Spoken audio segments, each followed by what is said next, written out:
um, in streaming. Um, and True. for me, like the hardest part has been like the technical aspect, learning all the different like platforms. Like you helped me Hmm. out with OBS right before this because I couldn't figure out how to have the Discord call on here, even though I did it last time. Um, Hmm. but what about for Yeah, you? sometimes OBS is tricky. Yeah. So what's been like the hardest part for you of like being a content creator? Hardest part has been sticking to a schedule and maintaining that because routine personally has always been a uh weakness of mine. Because I'll have all these ideas. I'll be like, yes, I want to do this, I want to do this, but trying to keep it rolling and keep it going has been one of the hardest things. And me doing YouTube and streaming for a year now, um, I've sort of been getting better. I've just recently set up a streaming schedule, but it's something that's like hard for me. That's what I struggle with the most. Yeah, I think that's something that's difficult for a lot of people. For me, I'm definitely struggling to keep up with like YouTube posting because like on TikTok I can pretty much pull my clips and have like a inventory of content to just post. Mhm. But with YouTube, it's like editing, and I say that okay, I'm gonna do it each week, but I think this week I haven't posted on YouTube, and so it is something that I need to kind of get. It requires a bit more preparation, I think, to be able to stay consistent on that platform. I Um, Yeah, I agree. Oh my gosh. Especially on TikTok. TikTok is I'll sit down for like one good night, make like six or so TikToks, and as the days go by, I'll post them like two at a time. But then once when it gets down to the small portion of like, okay, I only have one more day left of TikToks, I don't remember to make more that last day. yeah, I yeah, I'll have those like days in the week where I'm like, oh, I haven't posted like in a couple days.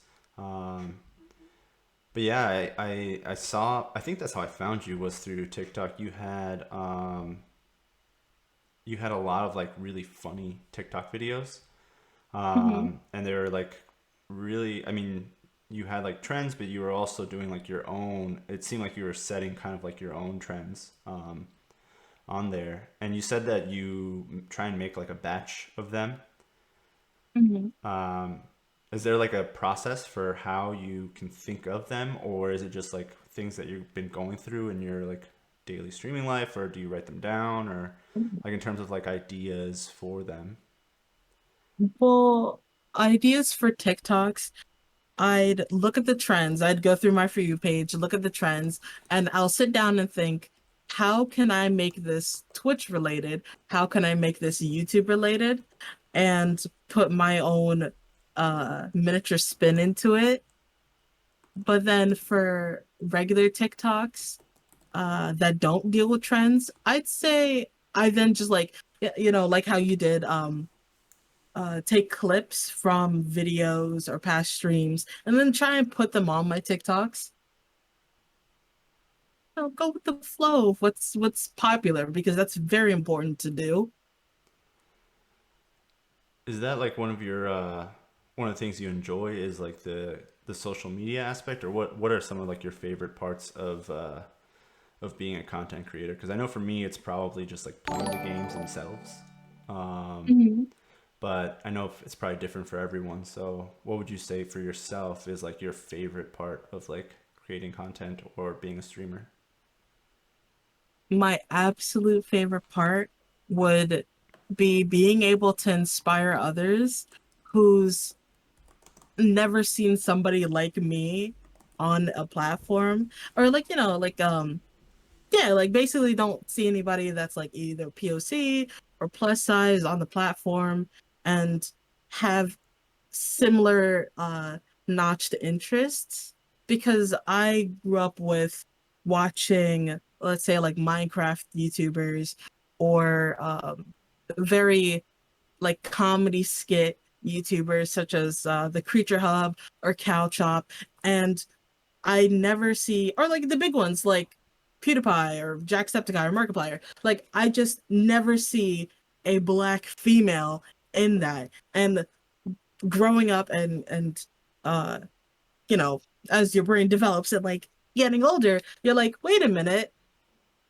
I don't have to feel bad or feel like I can't find anybody. I should become that person and help other people find that knit, like find that little notch. And it's really fun to inspire people and put a smile on faces.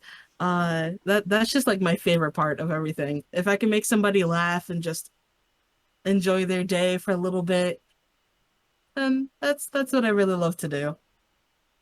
And also gaming. I like gaming. I think that's actually the TikTok that I first saw was one where you had posted about that the people that you looked to, weren't really representing you. It was just that they were in like a niche that you wanted to be in.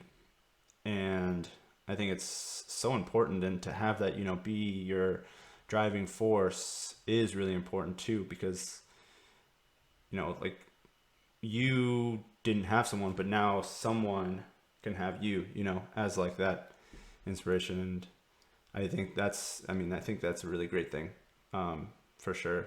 And I think that's kind of what drives me a bit to have, these interviews to spotlight people that are doing inspiring things, um, to just push out more, content that is going to get people's names out there, even if it's takes a while, or to really grow it. I think in the long run, it's more important to have, as much kind of coverage for, people like yourself that are doing things, for good. Like to be good people. I think it's great. You. So are there any content creators that you look to now, as you're growing? I feel like there's always, kind of like levels to it. Like when you first start out, you kind of like look at like people where you want to be at the first stage of growth, and then you kind of like, as you grow, you kind of like expand your, um, I guess, inspiration to larger and larger streamers. hmm Um, yeah, like when I was first starting out, I'd say I looked at this one YouTuber called Uberhexionova and their group, the Cow Chop. Uh, I take a lot of my random humor from them, but now that I've grown and I'm trying to establish myself within the Twitch and YouTube community, it's my peers are the ones who also like give me ideas and inspire me as well, because looking for other like POC or similar like streamers and like Minecrafters, uh it it's it's it's just really interesting. If I could say names, I'd say Nickelodeon, because she's very like business savvy and I like look to her for like business. Um Dollface, because her personality is always super bubbly and I really appreciate it. Um who else? Who else do I also look at YouTubers such as Ludwig for like combinational video ideas or like how I should title things Mm. and how they got the algorithm down for YouTube. And also like Tommy Innit, he's another Minecraft YouTuber who really understands the algorithm and how to like pump out videos. So that's also my inspiration too. Um, and I probably have a lot more, but it's sort of like that subtle influence. Yeah, I think, you kind of like said it perfectly. Like, every there's like someone to go to for different parts of the whole content creation process, and I kind of feel the same way. Like, I don't think there's one that I, kind of look to, but there's like a broad range that you can kind of pull different parts from and get inspiration from, and then kind of like make it your own as well. Yeah, yeah, Um, exactly. but yeah, I completely agree with having that type of like broad range of inspiration from different streamers. Hmm.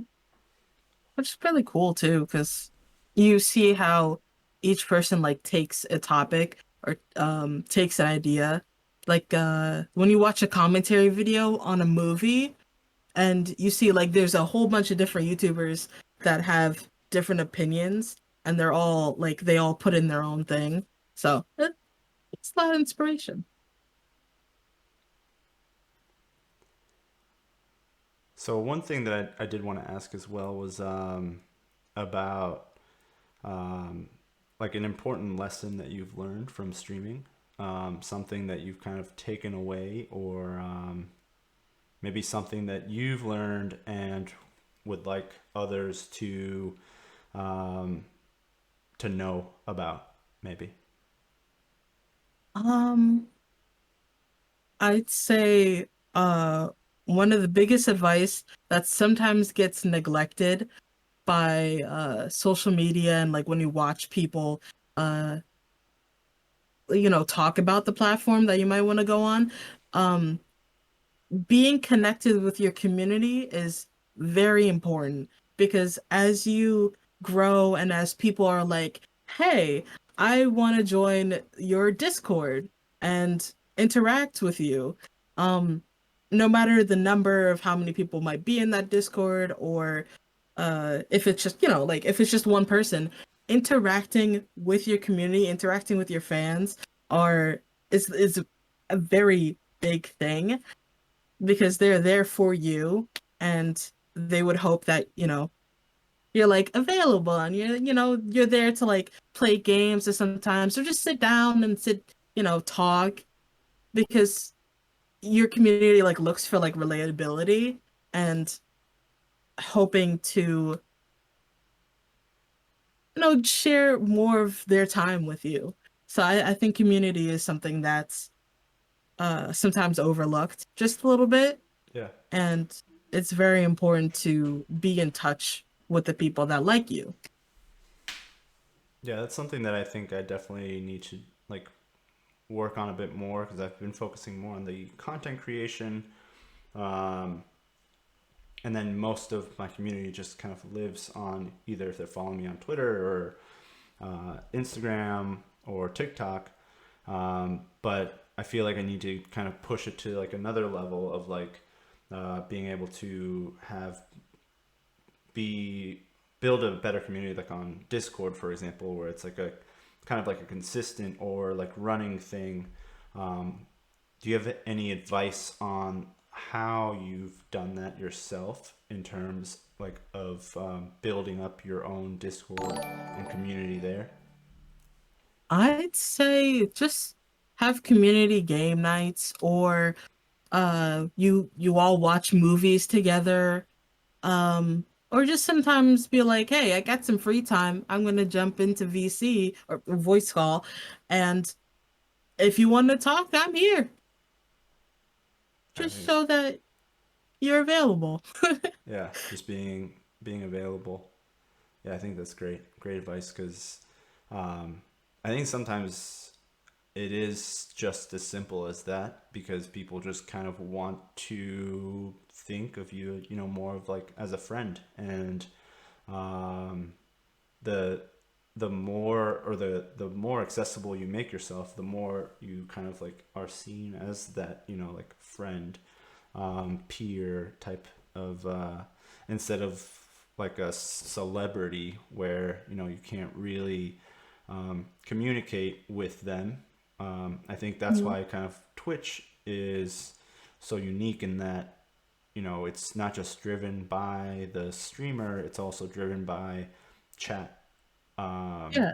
and so it's like it is really a community that is led by the streamer, but without, chat, there's no, there's not really a stream. It's more so like a piece of content. Yeah, So it's just it is the content creator sitting there. Yep. yeah. Sorry. Yeah. No, I think that's a great piece of advice. And that's why like just chatting on Twitch is one of will probably always remain one of the biggest things that are used because there's moments in time where you're not doing a game, you're not doing whatever task in the stream, you're just sitting there and then you talk to the people that decide to sit there with you. Yeah. Yeah, and I think people enjoy that a lot, and that's a piece of advice that I always see is that um, you have to kind of have these just chatting moments because a streamer can just go to watch any gameplay they want anywhere else. But for them to come to you, they need to enjoy, just talking to you or getting to know you better. Mhm. So I think that's also a really great piece of advice as well. Balancing the gameplay stuff with, just chatting and getting to know your viewers and them getting to know you as well. And I've seen that that has built bigger communities from streamers that I've watched or content creators that I've watched. So yeah, Yeah. I was wondering. This is a question that I always have: is like, are your offline friends also gamers, or is it that they're like just it's two separate worlds, kind of? It's I'm the sort of friend that's like, oh, if my friend has slight interest in like similarities of like what I'm doing in the moment, then I'll be like, yes, come, join, please. Uh, Most of my offline friends like also are gamers as well. And even though they don't necessarily like stream, I always love having them on stream because they have just as funny moments regardless of on or off. And I think it's just it's cool to show people that like like that chemistry of like friendship. Um but yeah, both of my worlds are very much like intertwined. Other than school life, that's the only thing that I think I want to keep away from like social media and be like, no, not my classmates knowing what I do. Um but if my friends and like family, like it's very much intertwined. Uh they're very chill, and if they ever like find interest in streaming, then I'll be like, here are the tools. Here's every knowledge. Please. Yeah, I feel the same way. I mean, I have like family that or friends as well that enjoy video games, but then I also have like some friends that don't. But yeah, if any of my friends or family say, I'm kind of thinking about streaming, I'm like, here's everything you need to know. Um, and I've had friends and family on stream, and it's a lot of fun. Like you said, it adds a layer of kind of like that dynamic, instead of it being just solo, the way it usually is. It adds just another depth um, to the streams. So I think that's a lot of fun. Yeah, exactly. Kind of circling back to the TikTok thing. I had a question here that's like, what advice would you give to anyone that's trying to grow there or on other social platforms? I know a lot of viewers now are streamers, and TikTok is or has become like a huge place for streamers to get on.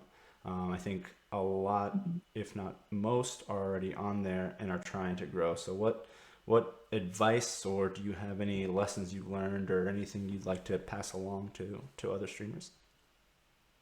Um, okay, well, I'll probably just give advice on the platform I do the most of. So for well, okay. Originally, I grew my Twitch and excuse me. I grew my Twitch and YouTube off of Reddit. And Reddit was a oddball because on Reddit there's a bunch of subreddits where you could post your YouTube and your Twitch streams, and they have a lot, and it's very much a community growing. We share with each other, we take advice from each other, and posting on those forums helped initially. And usually you didn't have to like do too much, because as soon, for example, like as soon as I post a YouTube video, then I try to binge post on other forums that like, hey, I just made a YouTube video, and I'll try and title it the most like clickbaity thing as I can that like still pertains to the video. Mm-hmm. um And also around that time, Reddit started up their live streaming platform, which was basically like another like Instagram live type feeling. But that was super fun, and I had uh, gotten followers from Reddit onto over there. And I made a couple of big posts that then led people over to my YouTube and Twitch. But after I kind of got burnt out on Reddit, just a tiny bit, I went over to TikTok. I was already making random TikTok content. It wasn't consistently making trends, but as soon as I switched it over to talking about one specific thing, that is like the if you want to take any advice from TikTok part, uh try and post one thing, because as soon as you divert and talk about other things, then it will confuse the algorithm of what you are, and it won't really spread you anywhere. So as soon as I actually started to specifically talk about Twitch and streaming, and and just being like a minority within that circle, then that's when TikTok was like, okay, we understand what you're trying to do. We're gonna send you to people that are doing similar things, are talking about similar things. And just being focused on one thing and consistently talking about that and posting roughly every single day on TikTok definitely helps you get some traction. So yeah. Yeah, I think that's something that I've also seen. Like, if even if I'm just showing games, like gaming clips, which is like 99% of my content on there. If I go to like a game that's like very far out from what I'm doing, or if I go to something that is very different from what I'm doing, and use a whole different a whole bunch of different hashtags than what I usually do, I'll notice that it doesn't really get picked up. And yeah, I think that TikTok, the way they have their algorithm be so sophisticated in the way it shows you what you're looking at, is by finding like the most consistent, um, I guess, users in that niche, and then sending you that content. So that's something I haven't really thought about too much, other than like seeing slight dips in like engagement when I shift to a different, like a whole different group of hashtags. Um, Mhm. so yeah. Yeah, that's the same thing that will happen to me. Like, I posted on TikTok a Minecraft commentary video because I saw other people like doing really well in that. And I forgot that because my niche is sort of I didn't like show my face or anything like that. It was just straight up like Minecraft video set to the ratio of the resolution of a phone. It it definitely confused the algorithm. And then once when I started posting back the normal things I would do, it's like, oh, okay, we know what you're doing. We're back to the usual. Yeah, yeah, for sure. And so it's kind of like, I think in the beginning it's a lot of kind of figuring out what works for you, and what Mhm. content you can make on a consistent basis. Like for me, Like I feel like I struggle sometimes to really make that content where it's like filming myself and then just like kind of like talking about something. And that's the content that you're doing. So for me, it's easier just to post like gaming clips because it's already Hmm. made and I don't have to think about it too much. But so it's like really like trying to figure out what it is that's going to be something that you can do consistently because I kind of get burned out when I have to like edit a lot or have to think about too much the script or like what I'm doing. And like that was like YouTube for me. Like I started out with YouTube before I started streaming. I made maybe 6 videos consistently, but then I got like burnt out with all the editing and all of that. So I took a break from that. I was like, I need to just step back, and that helped. Um, Hmm. is there anything that you do when you're like feeling kind of like that feeling of being burnt out? Like you said, you got burnt out with Reddit. Is there something that you do when you realize that you're starting to feel kind of burnt out with the work?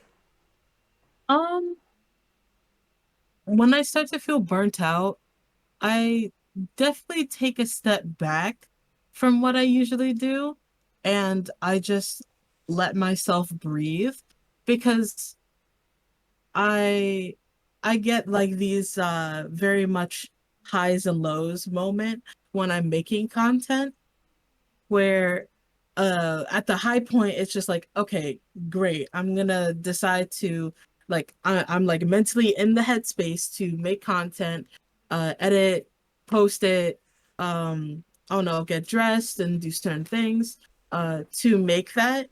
And then I reach the lows where I'm just like, I don't feel like really being like online, or just I feel like specifically talking to my small like niche group of friends. Well, not niche, just like the small tight knit group of friends that I have, and then be like, okay, I need to get out the house now. I need to like do something.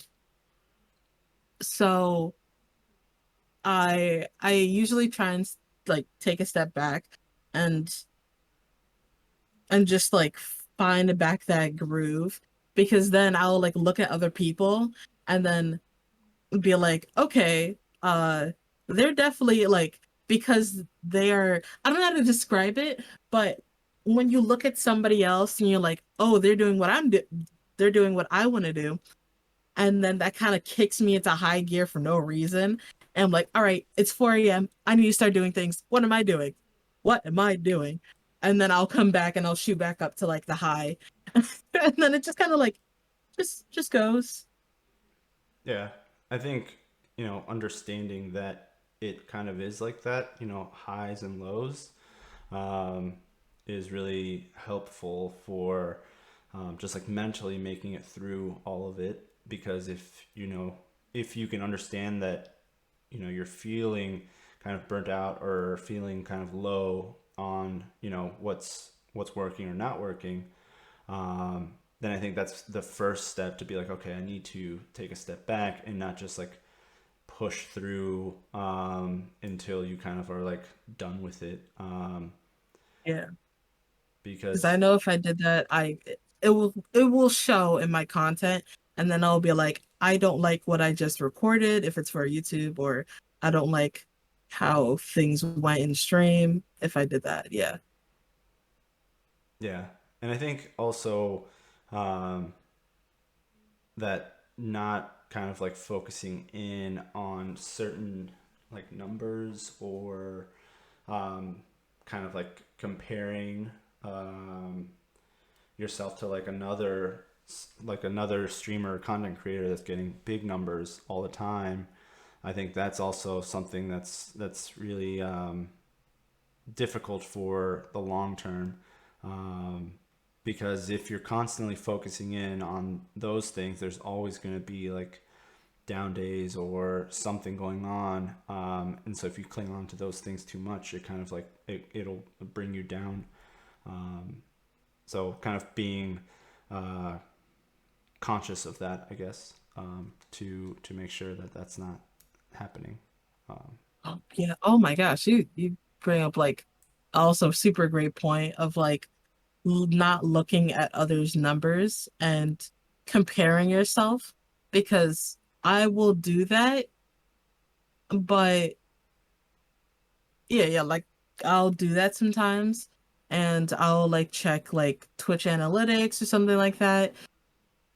Um, and trying to figure out like a healthy coping to that is better to be like, okay, look at what just like look at yourself and like look at your own analytics, look at how you're doing for like certain like videos or when you streamed like let's say the I don't know a week ago and see how it was yesterday.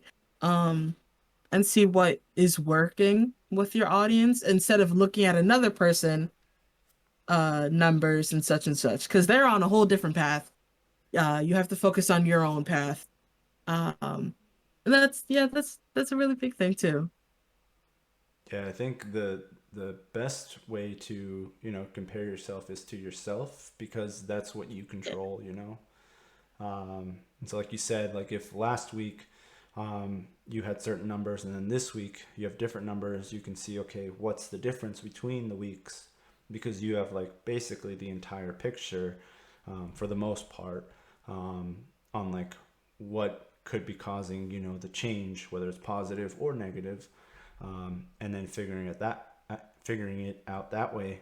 Because when you're looking at other content creators or other streamers, you have no idea what's like the whole story behind their actual like growth or like their engagement. You only can see from the outside what's going on, but you don't know if on the, in the background, maybe they're, putting a lot of money into maybe ads or something, or maybe they're, there might be something that you don't see that's causing them to have really good numbers. And so to compare Hmm. yourself to that, I think it's And not healthy. It's not good for anyone to really do that. So yeah, I think yeah, it's great advice. exactly. Yeah, for me, I think there are times when I will kind of like look at other streamers and be like, oh man, how are they growing so fast, or how are they having like so many viewers? But it's like, I just, if I catch myself doing that, I'll just like be like, stop, like you you can only Yeah. focus on yourself, and you should only like really focus on yourself. Because I think it's like okay to look at others to get inspiration, but if you're looking at others and feeling like jealousy or feeling down about yourself, then it's not Mhm.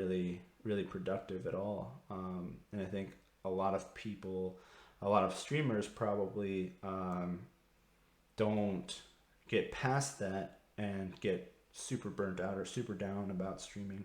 And I think that's where there's like a big fall off in the very beginning, when people don't see the growth that they may be wanting or expecting.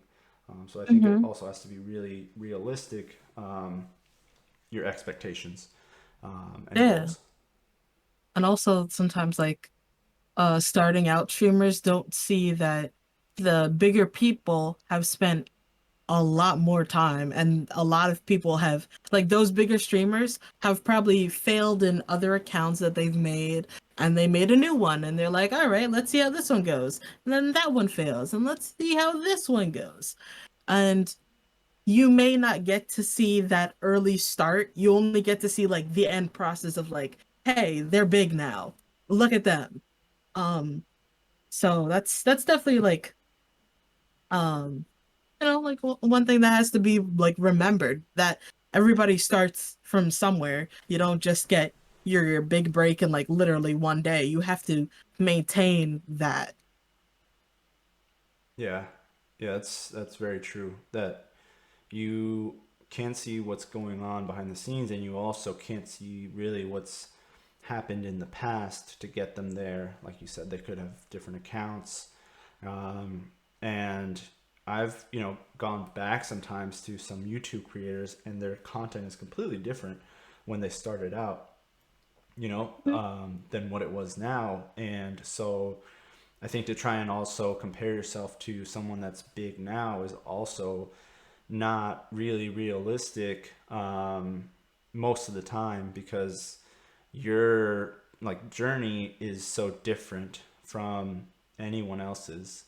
And so yeah, I think focusing on yourself, like first and foremost, is really the most important thing to do when trying to, kind of grow, and not really worrying or comparing yourself too much to others. Yeah. Like find out what you want to do with the platform that you want to build and how you are as a person and what works out best for you when doing everything. If anyone in chat has any questions, feel free to ask them as well. Um, Yeah. a question that I was thinking about as well was, I saw you play like a lot of first person shooters. Is that Mhm. something that's been your main, type of game, um, or Um, is it something you've more recently kind of picked up? yeah, it's something that I've recently picked up. Usually my motto is I'm a variety streamer for like gaming. Honestly, it's usually like if I have a friend that wants to play a game, or or I ask my friend like, "Hey, do you want to join me in a game?" Then it's usually like whatever like they say yes to, or whatever I'm feeling in the moment. If I feel like playing Fortnite, then I'll play. If I feel like playing Dead by Daylight, then I'll play. So it's very much that come and go. Like, what do I feel like doing today? Oh, Minecraft? Sure. Yeah, I think that's the way I feel about it too.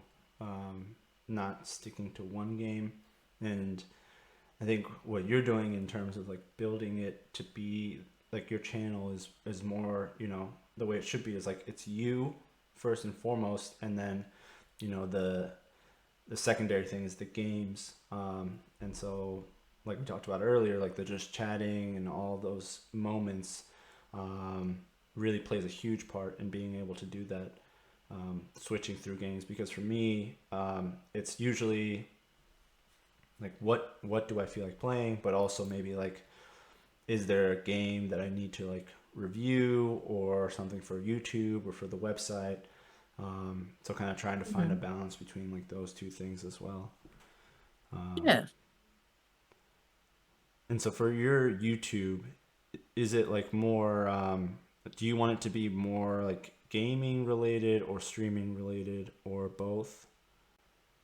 Um, For YouTube, I still am kind of like sort of figuring out what I really, really like to do on it because I know I like to do commentary, just talk about like certain random things that I found on the internet or videos.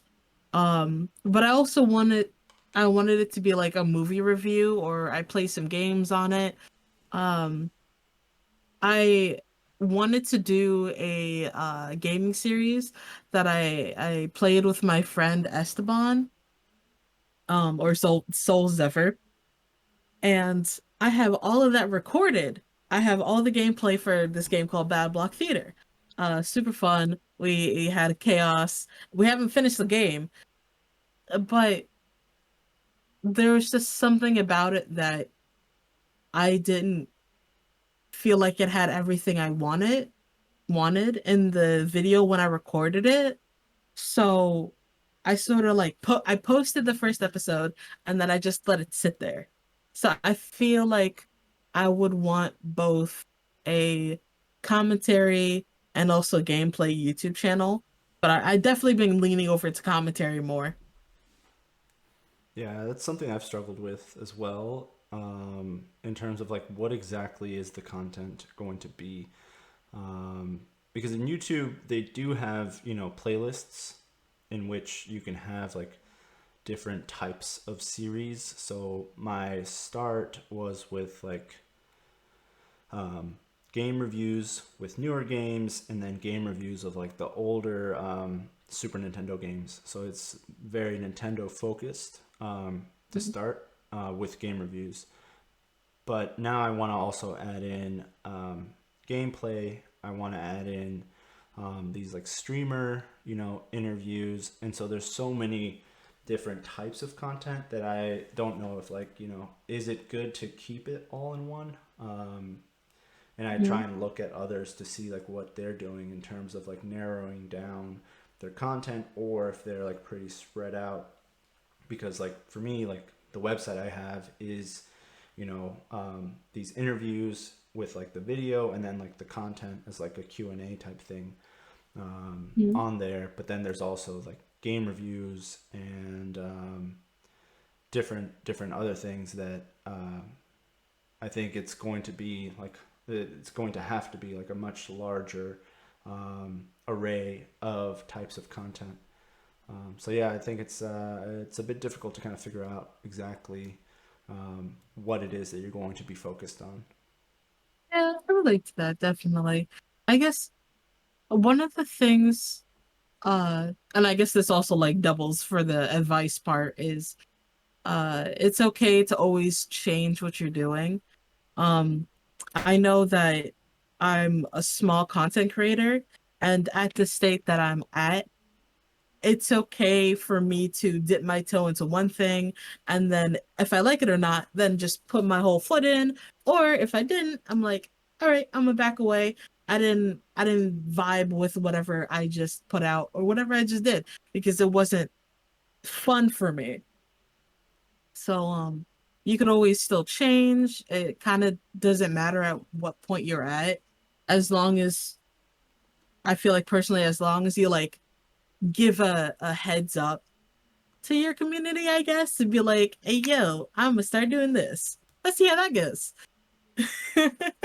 Imagine having fun. Listen, it's fun. It's fun to do all this. Yeah, most of the time. Sometimes it's a little hard to do things that you're not used to, but I think that's with like anything. Like for me, it was the technical stuff, and then like Discord has been hard for me to figure out, permissions and like channels and setting up the community there and all of that. Like that's a whole, like I feel like I'm taking a whole education again to Mhm. learn all these things. And like video editing is also something that for me is something that's was really hard at first, but is becoming more fun. But yeah, I think we as smaller content creators have a freedom of being able to try out things that we enjoy, and not really have to or feel like we're stuck to one thing, um, because that I think is in the long term going to be much better for yourself. Because if you're just trying to do something that you don't enjoy, just because you think it's what's going to get you the most views, then I mean, what's the point in that? Exactly. Oh yeah, and then you also see like a lot of content creators be like, all right, I was just doing this for y'all, but I have to remember that I need to also enjoy what I'm doing. That's like what PewDiePie did like a couple of years ago with his content. Yeah, and I mean, I guess like if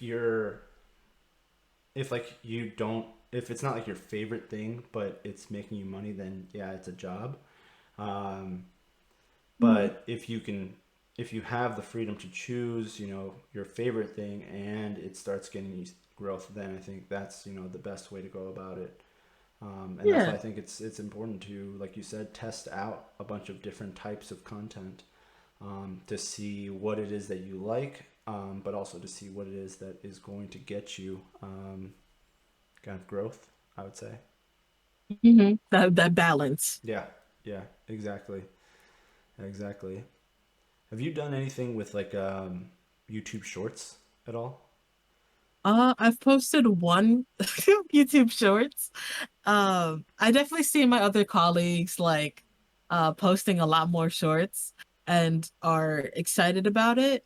And I've definitely like heard what they're saying and all that stuff where I do think that YouTube Shorts is really going to take off in a couple of years or so because it makes sense. Uh if you're trying to grow a very specific platform and you're using other platforms to do it, it's hard to get people to like transition over and be like, yes, I absolutely want to move to this spot to watch what you do. So just to cut out the middleman, yeah, specifically do YouTube shorts. It just I think it's definitely like the future. Yeah, I want to, but I also kind of like feel kind of weird just putting up like a TikTok type video on there. But I have Same. seen people get success with it and get, like those 1,000 view videos or more. Um, Mhm. so yeah, it's something that I want to try out for sure. Cashel Twitch asks, "What are your favorite games right now?"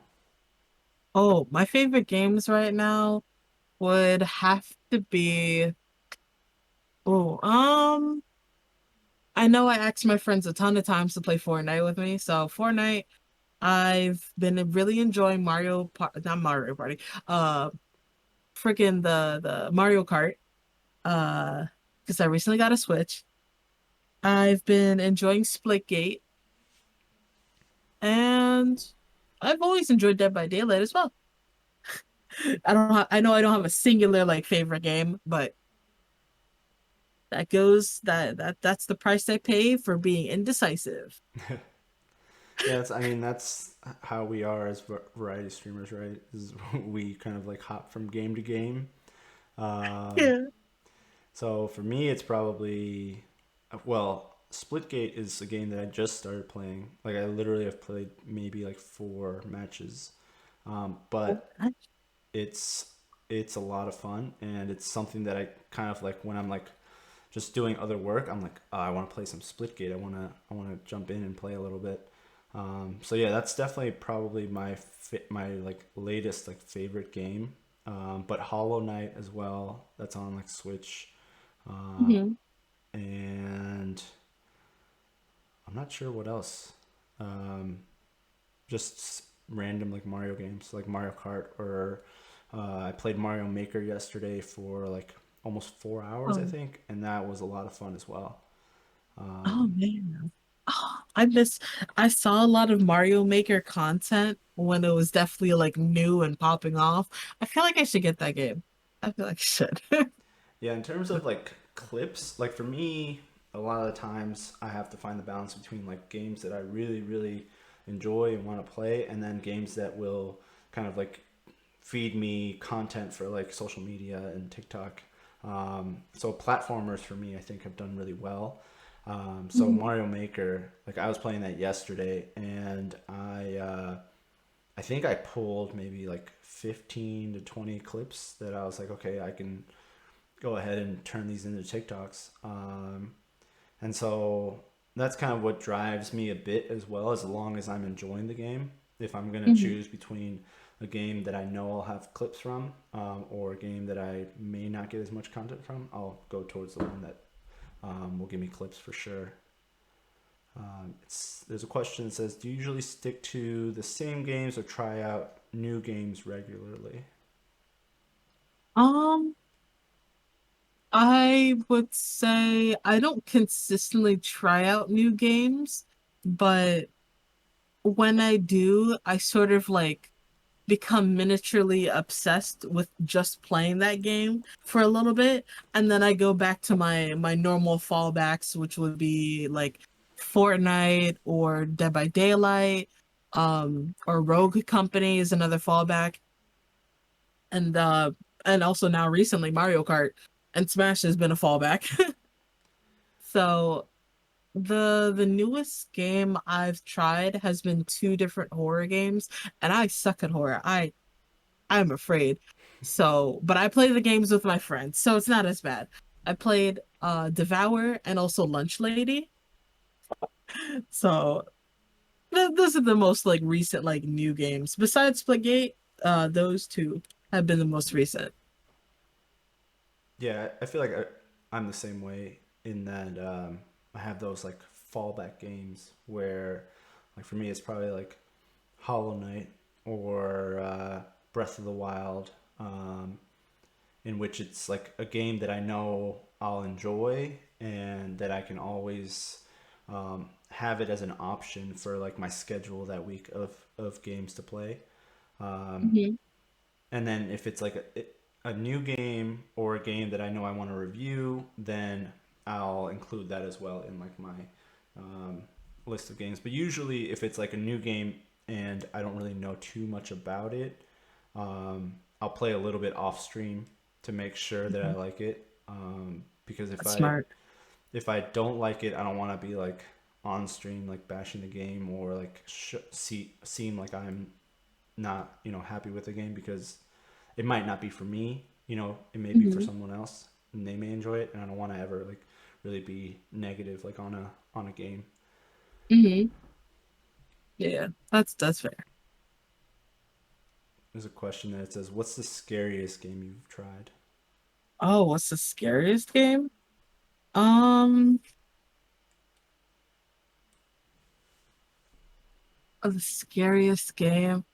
Okay. Well, for Halloween, last year Halloween, I decided to go like an entire week up until Halloween, of playing horror games. And I might do that again this year, but the scariest game I played either has to be a tie between Cry of Fear or Alien Isolation. Um, I'd say yeah, Cry of Fear was the scariest game I've ever played. And I know that it's an old game on Steam, and I know there's like a bunch of people that are like, "Oh, it's not that scary," but that game was so scary to me. And I think it's just like a mixture of like it looking more dated than it was, and the idea of it's just a solo game. Like you have to be alone.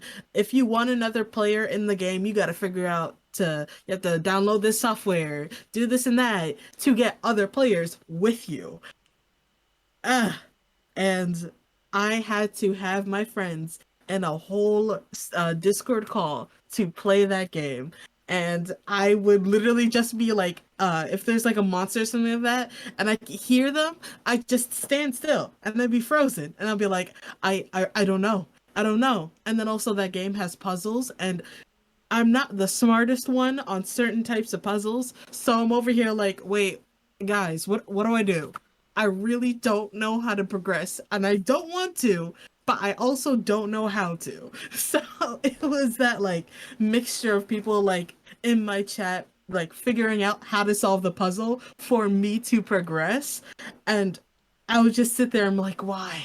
Why do you guys have to know this? Please, just please. So that was the scariest game for me.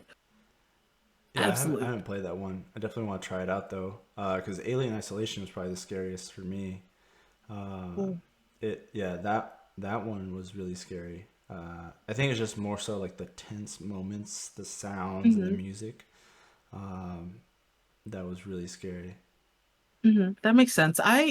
When I played Alien Isolation, I accidentally broke the game, so I legitimately couldn't continue. And at that point, at where I was like, I can't do this. I can't. I know it's gonna get worse, and I don't want to get to the worst part. Please, just let it be broken. Yeah, So, we've yet to beat it, but probably go back and play it again. oh really? Oh Yeah, wow. Wait, how far did you get? pretty far, I think. I think we had maybe 20 hours in it, so we got pretty close to the end, but we just haven't gone back and played it again. Oh man. Yeah, I want to go back and play that again. Mm-hmm. Hmm. Stevo Universe asked, "How do you mention high positive energy or maybe like how do you have high positive energy when trying to stream solo and not have that many people in chat? So if you don't have that many people in chat, how do you keep your energy up? I think that's actually like probably a question that I've had a lot as well, Mhm. because I feel like I kind of feed off of like chat. But if there's not really that many people either chatting or watching, do you have any advice on how to keep your high energy going throughout the stream? Um, when it comes to soloing and you know you're soloing, uh, I just try and think of uh things that I could like randomly talk about or randomly do to entertain people. Um, and also it definitely comes with a personality that I have because even though I have a half brother and he never actually like lived with me growing up. He's older than me. And so I lived my life as a only child. And um liking the things I like and my parents being very much different from that, I had to learn how to entertain myself, and I've kind of always had that uh if I like one topic, I will consistently talk about it, or I like to talk out loud. So funny enough, my YouTube channel used to be actually something completely different. I used to talk about the zombie apocalypse, and I started that channel solely because my super close friend Jessica, who I just celebrated her birthday as well, uh, I got the feeling that she was tired of me calling her house phone and talking about zombie apocalypse. And at the time, like it was like early high school, and she had a boyfriend once when she was like in freshman year of high school. So I was just like, oh, I should give her time to spend with her boyfriend. Okay, have fun. And so then I just started YouTube. And I was like, let me just talk about these things. So it one comes with the personality of being super talkative, and if you uh don't like have that automatically, then just come up with ideas of things that you know what would be funny. You know that you have interest in. Um, I don't know, like I do like so much random things that it just like I don't know, like Steve-O in chat, like Steve-O knows that like I do random things. Like just recently I decided as a bit I would make a life-size carbo cutout of Jessica Rabbit, and I sat down, streamed it, and I just played some YouTube videos in the background while I was like doing the nitty-gritty of the work. And now I've got a life-size I've got a life-size Jessica Rabbit. And you made And that? people are like, all right, yeah, I just made this. So I could have her in the background, just chilling, doing whatever. Um, I don't know, just I just think of random things that would be either idiotic or just I don't know, silly. I'll just do it. Yeah, I think that's something that I definitely have to kind of focus in on more. Is 'cause for me, it kind of goes against my personality to constantly be creative or entertaining. I feel like I'm more laid back.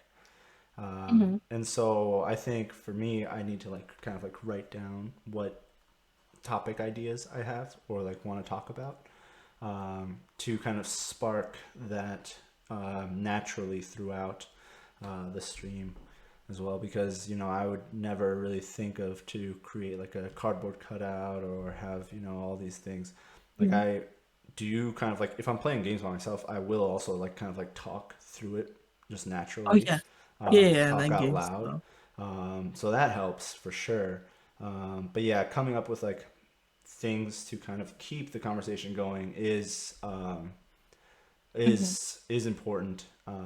So yeah, I think if it doesn't come naturally to you, it might help to just like write it down, and have it Yeah. be, or you can even have it be like a notification that pops up in extreme elements, you know, have it be like Yeah. a topic, like a question, or you know, you can prompt yourself to have a question asked to you, you know, like what'd you do yesterday, or like what'd you have for lunch, or what's your plans, or is there something you're looking forward to, or um, something, you know, a funny story from your past. So it could be like anything really. It's just kind of like getting started, and I feel like everyone can talk about something, you know, everyone can Mhm. talk about their experiences. So yeah. Exactly. Yeah, and also like how you just said, pulling up questions and like, thinking of things to ask yourself as well is definitely like one of the big ones. I do see like one of my like fellow streaming friends, like Nickelodeon, like she does that as well when everything is just like dead quiet or she's trying to like switch between games. She'll be like, "Oh, I've got this question. Um hey, what did you eat today? Or like, what is your favorite topping on a waffle?" Like, just uh questions that aren't just yes or no's. Yeah. Yeah. That'll spark the conversation. Yeah. Hmm. I think that's something that I always think about doing. And Feifu has also said, like here in chat, that she would like to have something where it's like a question of the day, but she hasn't actually started doing it. Um, I think that's something as well for me that I want to start doing, but haven't started doing. And so it's something that I need to add to like my checklist, you know, of things to do before stream, is having topics or a question of the day or something, that will spark, you know, conversation Yeah, with chat or conversation from the streamer, you know. yeah, exactly.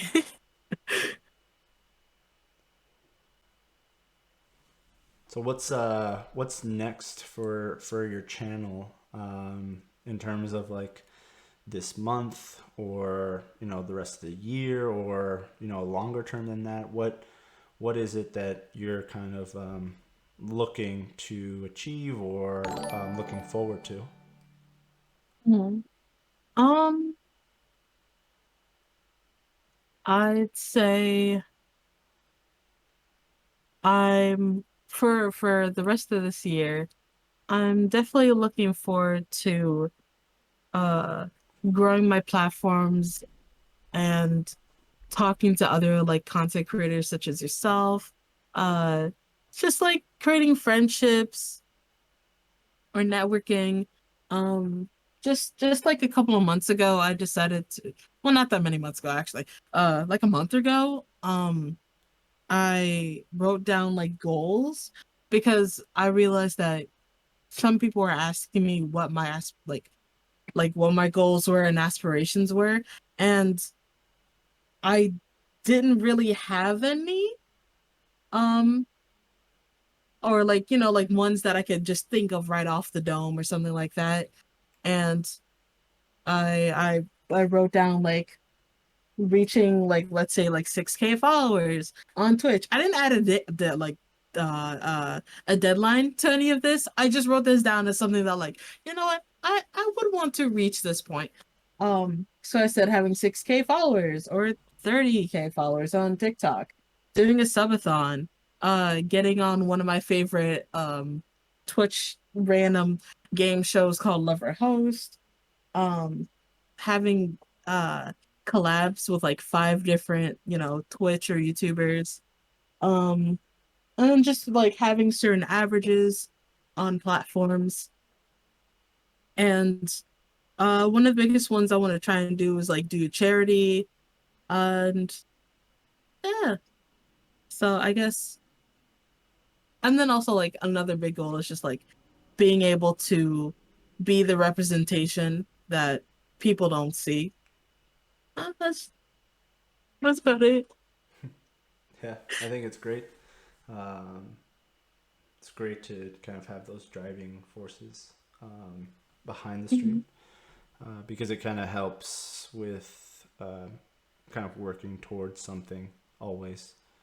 Um, and it's, whether it's like something you check off or something that you kind of keep driving towards.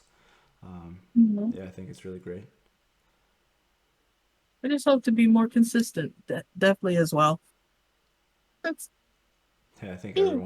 everyone kind of hopes that as well. It's difficult. Marlstone asked, "Do you consider yourselves introverts or extroverts? And do you think you need to be extroverted to stream?" Oh, um, I'd okay. So there's this word called an ambivert, and that is the in between of a introvert and extrovert. I very much associate myself with that because there's days that like I can't be extroverted, or if I'm in certain spaces, let's say like class, I'm not as, bubbly or well, I mean, I am bubbly still if somebody wants to talk to me one on one, but I don't like having that many like physical eyes on me. If I Mm-hmm. was invited out to like some public conference or convention and have a panel, I will be pooping bricks. I will be so nervous. Um, but then when it comes to that one-on-one with a person, talking to like a small group of people, then I'm a lot more extroverted. And I'll like talk and I'll just yeah, just keep going on certain things. Um, so it's very much that back and forth. Like right now, I could be like as extroverted as I want because I I'm just like talking to you, but I also know that like there's people in chat, but like I'm like talking directly usually to you. Yeah. Um, and then to oh, which is a really good question. Do you need to be extroverted for stream? Um, man, I feel like that's initially may wow. Um, that's so weird. I don't know how to like answer that really because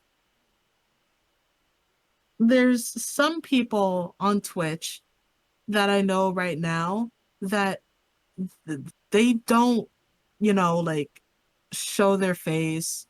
Uh, they they just kind of like are an introverted person and they're doing fine on Twitch. Um, And then there's some people that I know are like super, outgoing and are legitimate extroverts, uh, and are doing fine. So that's it. I think it definitely benefits a streamer's career when they are extroverted. Um, yeah, it definitely like benefits because like once again, like if you're sitting in a stream by yourself and no one's in chat and you're just being you at that point, you're being super talkative and super like high energy, uh regardless if there's people or not. Man, that's such a good question.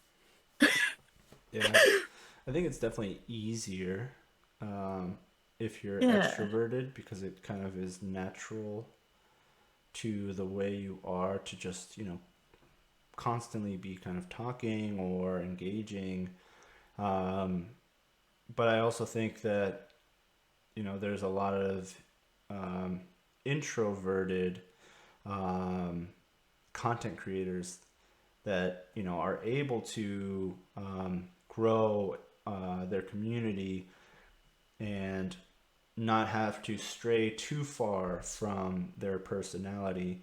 Um, I think more so it's important to kind of um, stick to like what you are while still kind of keeping in mind that you're needing to entertain somehow. So there's like cozy streamers that are, it's a very like chill vibe, and not too much like, um, they don't seem too much like extroverts, but you have to remember that not everyone is looking for that energy all the time. Hmm. Sometimes people enjoy going to a stream where it's very chill, laid back, and the person in that stream or the streamer in that stream is, could be an introvert. Because I think when you try to go too far from who you naturally are, it can both like show in your content, but also it kind of becomes kind of draining to have to constantly put on that kind of That face yeah, of, that extroverted like mask of mhm. this is who I am, when really you are, feeling like an introvert. Yeah, yeah, exactly. I'd say like people who are like speed runners, I've and like make speed running content or just solely gameplay content where they don't really like talk that much, but they just play the game. Um they're probably like introverted people, and they're just like super focused on what they're doing, and it's just there to display that. Yeah, Sure. yeah, yeah. I think, yeah, just have to go with, who you are, while at the same time like trying to figure out like how you're entertaining people, or why it is that people are coming to see you, because you don't need to be, I don't think you need to be an extrovert, but it definitely helps sometimes if that's kind of like the angle you're going towards, Hmm. for sure. Honestly, go having my first day of class, um that reminded me how much I get like anxious and have like anxiety like talking, public speaking. Um because it was literally just like, the normal first day. The teacher goes through the syllabus, goes through what they're gonna do for the entire, whole semester, and then the teacher shines the light on you, and it's just like, all right, everybody in the class, talk about yourself, what your major is, and blah blah blah. And when I started to talk about myself, I forgot to answer one of the questions, and the teacher didn't like say or like tell me to answer like, oh, you forgot about this. It was just me naturally wanting to get over the talking point of me speaking in front of everybody so much. Like I just quickly wanted to like, all right, I'm done. Y'all know my name, my name, my major. That's all you need. And one of the questions I skipped over was like, oh, what were the hobbies that you picked up in quarantine and what were some of your interests? And I was going to say, oh, well, I wasn't going to mention I'm a streamer. I don't need my classmates knowing. But I was going to mentally say, oh, I like playing the melodica. And that just did not come out of my mouth at all. So that reminding me that I'm still very much an introvert. Um, no matter how much energy I will put into some things.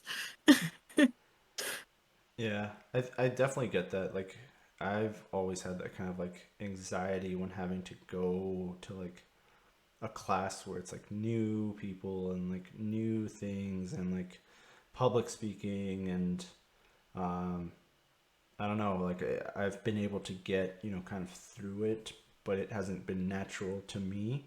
And even now, like after, I've had to do like public speaking or conferences, and um, but even now the thought of that, or like the thought of like if I would rather go out to like say a bar for like a social gathering or stay home, I would like almost 100% of the time pick stay home, like for sure. Like I have not ever been someone that's been like, oh yeah, I want to go out and really socialize. I would rather socialize from home, Mhm. or if you want to hang out with me, come watch me stream, or like let's play a Hmm. game together, like something where I don't Yeah. have to like go out that much. So yeah, I Hmm. think there's definitely a lot of different levels with that.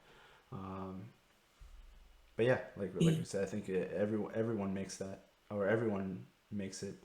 Yeah, love the ambivert term. Marlstone said. Yeah, you're welcome, of course. So when I learned about that term, I was just like, yes, that is exactly what I am. Because there's moments where I'm like, okay, I feel comfortable talking to multiple people. And then or being like presenting the energy that I have bottled up. Um, and then other days I'm like, yeah, I just rather stay home, be by myself, do such. Um, if my like close friends were like in chat, they would literally say that there are days I just fall off the internet. I do not talk to anybody, which is kind of bad, but I'm like usually fine. Um, but they know that I'm very like I'll have my days where I'm like, guys, let's do this. And then they'll be like, we can't get in contact with you. What are you doing? Yeah, I think most people kind of have that like range too of like no one I think is like, or rarely is it the case that someone's like always either one, really on or really off, or it's like, somewhere in the middle. And I think it kind of fluctuates as well. Yeah, definitely. Let's see. Was there any questions that we missed in the chat? Or does anyone Does have any anyone? other questions? Yeah. I don't think so. Did you have anything else that you wanted to talk about? Um. Anything you want to promote? Oh, okay. Yeah, sure. Um. Well, over. What's your favorite waffle topping? For me, it would be uh, chicken. I love chicken and waffles. I miss when AMC Theater used to actually do chicken and waffles because their waffles had like cinnamon and then the chicken was just right. It was uh it was expensive, but it was so good. Um my favorite topping on a waffle would be in high school what I would when they had like they had this thing called the etc line and you're able to get whatever you wanted there. That's where they had like the special meals or so. Like if you wanted a burger, you could go get a burger. They would do like waffles and I'd be like, "Oh, you got ice cream in the back? Top that waffle with ice cream. Oh, you have whipped cream? Top that with whipped cream." And then there is a day that they specifically took it off and I was like, "Dang. They're on to me. They knew." But I like whipped cream, ice cream, and like caramel drizzle on my waffles. That is it. Yeah, I think I would say probably ice cream too. If not chicken, I mean, then yeah. Hmm. I guess the more traditional would be ice cream, or what else do we It's put like on there? some maple syrup, Yeah, or like nutritional. whipped cream. Yeah. Hmm. Any But other it's questions? uh oh,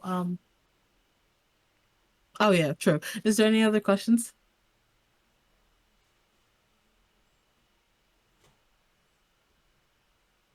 If not, you can, talk about whatever it is that you'd Hmm. like to promote in terms Oh of whether yeah. there's like some content or streams coming up, or I don't know, Mhm. anything. Well, promotion wise, I also do a podcast, which I also like to have you on too. Um, I do a podcast and it's called Glad to Meet You, where it's literally the same thing, but just in a shorter format of like 30 minutes. Uh, I have it set to 30 minutes just because personally, when I like watch other people's podcasts or specifically like YouTuber podcasts, sometimes I'm like, I don't have time for the full 1 hour. So why not just do 30 minutes? Um, and I usually stream Tuesday, Wednesdays, Thursday at 4 p.m. Eastern Standard Time. Uh, and I just make YouTube videos. I try to do it every Friday. That's it. I'm gonna post your link here. Thank you. Yeah, so everyone can go follow Plushie. I highly recommend it. I've really enjoyed every single stream that I've been able to catch. It's always very entertaining, and I feel like I come out with some kind of inspiration or idea for content or for engaging. Yeah, I really have enjoyed like every single stream, and I wanna Oh, like I haven't really been on YouTube that much in terms of just mhm. consuming the content, but I want to start being on there and definitely want to check out your videos on there for sure. Um, Thank you. Oh, I posted a video today as well. So, and it's a lot shorter. I believe the video is like 3 minutes just because I just quickly needed to like do something, but I very much enjoyed the topic I talked about, which was making Jessica Rabbit over there. the one that says it was 2 hours ago. Yeah. Nice. I'm gonna post it as well. Let's see Oh, here. thank you. So if you all are interested in how the Jessica Rabbit was made, there's that YouTube video as well. Yeah. That's a great. It's a very comedic thing. Yeah, I really like the the title and the thumbnail. Thank you. I'll probably watch that right after this. Thank But you. yeah, thank you for coming on. Um, everyone should go follow Plushie in those links below, YouTube and Twitch. And what days did you say you streamed again? Tuesday, Wednesday, and Thursday. Usually 4 p.m. Eastern Standard Time. Thursday is probably gonna get changed because I have a way longer class. So I need to fix that accordingly. But other than that, Tuesdays, Wednesdays, 4 p.m. Nice. Yes, Right in the middle of the week. yeah. It's easy to remember. All right. True. Thank you everyone for joining. I will post this in on YouTube. I'll probably pull some clips to post to TikTok. Soy Milk, how you doing? And yeah, go follow Plushie, and I'll catch you all next time. Thank you. Thanks Thank you again for for having me. joining. Yeah, Of course. bye everyone. Bye.